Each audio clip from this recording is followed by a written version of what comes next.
I'm always fascinated, with this one study that has to do with Parkinson's disease. They took a group of people that had Parkinson's disease, and Parkinson's disease is a deficiency in dopamine in the brain.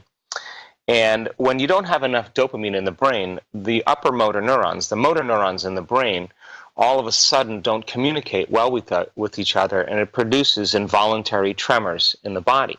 And try as you may with your conscious mind to control it, you really can't, because the body is on a different program. So they took these people and they said, okay, we have the most profoundly powerful drug for Parkinson's disease. And they made a big ritual and they gave them the injection, and about a little more than 50% of those people that got the injection all of a sudden had zero tremors, no symptoms at all. Their body just returned back to normal. And wow, that was a really important moment for science. And the researchers that did the study said, well, that's the placebo, and that's just somehow they have an effect. And one scientific researcher said, well, what's that? Because if those people are reducing their tremors, is it possible that they're making their own dopamine?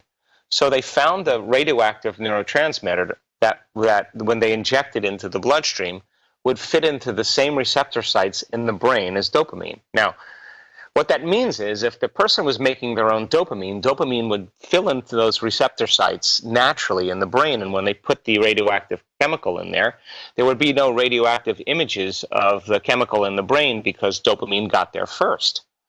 If they weren't making their own dopamine and they injected the radioactive dye, then the radioactive dye would get there and we would know that it wasn't dopamine. There would be some other phenomenon. And it turns out that these people were making 200 times the amount of dopamine just by thought alone. Now, here's the significance of that. They couldn't say with positive thinking, brain, make dopamine. Hey, specific areas of my brain release these specific chemicals. It wasn't being done with their conscious mind. You see, they became more suggestible to an outcome. And once they were open up to the possibility and they accepted the thought without any analysis, that's what began to program the autonomic nervous system. And autonomic means automatic. That nervous system that's keeping our heart beating and digesting our food and regulating blood sugar levels and controlling body temperature and releasing hormones, that part of the primitive nervous system that's giving us life, that nervous system actually takes the orders and does what it does best, which is begin to change the body's physiology.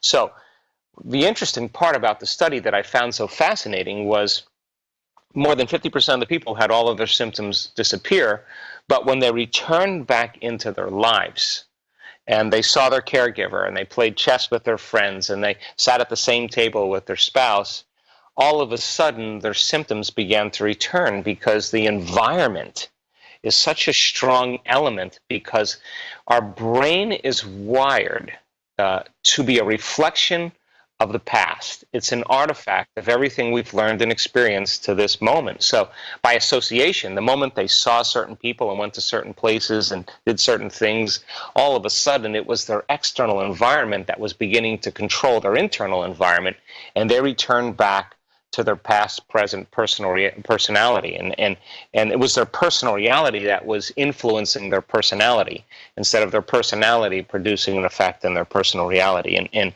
so the key is that, we have to change our state of being every day to be greater than our environment. And when we do that, we're taking the placebo every day.